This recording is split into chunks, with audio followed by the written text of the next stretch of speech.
Welcome back to NDA, a show that'll sell out to literally anybody.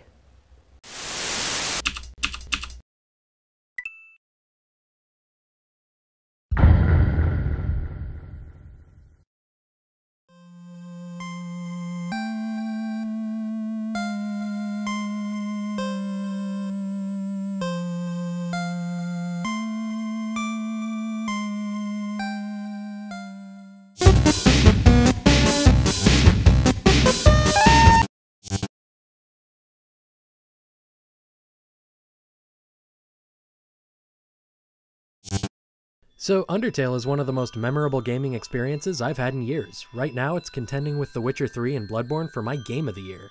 Sure, it may not bring a new level of fidelity to the see that mountain you can climb it genre, or translate one of the greatest action RPG franchises of all time to the next generation, but Undertale does finally revolutionize a game mechanic that hasn't been changed since its inclusion in Fable in 2001, the morality system. If you've seen one morality system, you've seen them all. You know how they work. You give a kid a teddy bear, you get good points. You sucker punch a reporter, you get bad points. The points, kinda like any other stat, might change what abilities you unlock or alter your appearance a little, and if you're lucky, they might have some impact on the story. So if the mechanic hasn't changed since 2001, it must be in a pretty good place, right?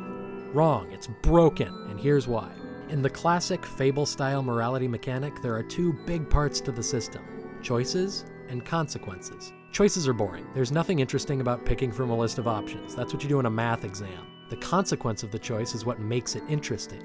Do I fight the zombies breaking down the fence or the ones trying to steal a tractor? Like whatever, either way you're just fighting zombies. The interesting question is, how's my choice gonna change who lives and dies? In other words, how will the world react to the choice? Hint, it doesn't. No, we won't. The game is lying. That's what's wrong with the way morality is represented in games. Good points, bad points, appearance changes. These things could have been decided in a menu. They're mechanical. In these systems, the effect on the world, the consequence of the choices, is almost always the smallest part. And all the focus of the system is on the choice itself, the boring part. Make an interesting sounding choice, and then have the consequences be the slightest of changes to the player's character. Do I let thousands of humans die to save a few aliens? Well, I don't know. Which option won't mess up my stats? A tough decision.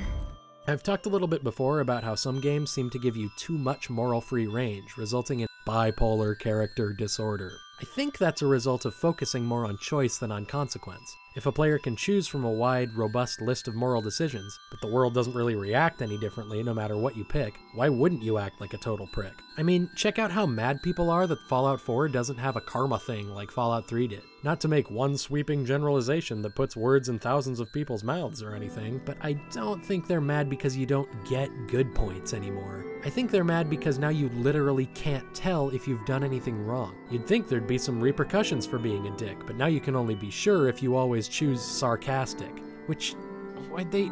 And that's what elevates Undertale from a clever, charming indie game into a brilliant game that all developers can learn from. They turned the classic morality mechanic on its head, and it began with removing it entirely. You see, Undertale doesn't have like a unified morality system. Instead, every gameplay mechanic is affected by the game's inherent moral sensibilities. Combat, exploration, narrative, everything. Morality is as core to the game as jumping is to a Mario game. Everything in the game revolves around the consequences of your choices. No good guy points, no bad guy points, just you and the world, action and reaction. What's left is a mechanic that's the opposite of the classic morality system. There's almost no focus on choice.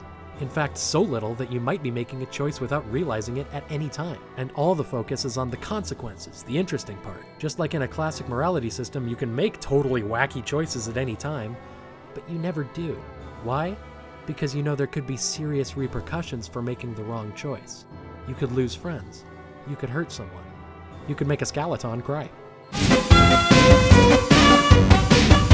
Somehow, this direct relationship between action and reaction takes a pixel art with gimmick indie game and makes it magical. It's amazing watching people play Undertale for the first time. I've noticed that first-time players seem to think the underlying moral decisions of the game are some kind of trick or trap, and they end up doing things they didn't really mean to do, especially early on.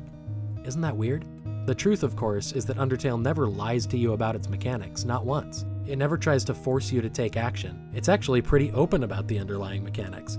This idiot basically ribbits the whole mechanic to you. Use some mercy, human. The only trick is that it took until 2015 to make a game where attacking people always hurts them, where killing people always makes the world emptier, where being selfish and cruel makes you a monster. And that's so unorthodox that it seems like it can't be that simple.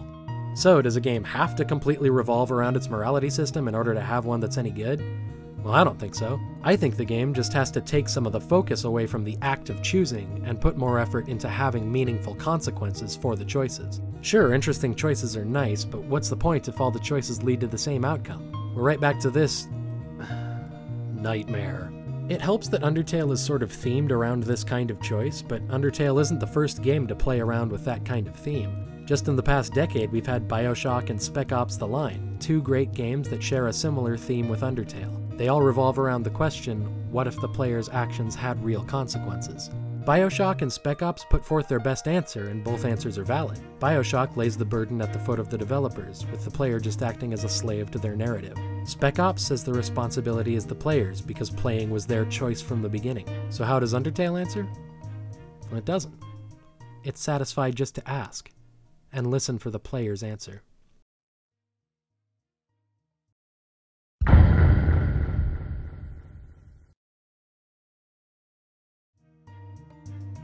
Hey, thanks for watching! Like the video if you liked it, dislike it if you didn't, leave a comment if you want, and don't forget to subscribe for more videos! If you have any questions or you just want to tell me how much I suck, there are links in the description to my Twitter, NBA's Facebook page, and also an email address. See you next time! Or not, whatever.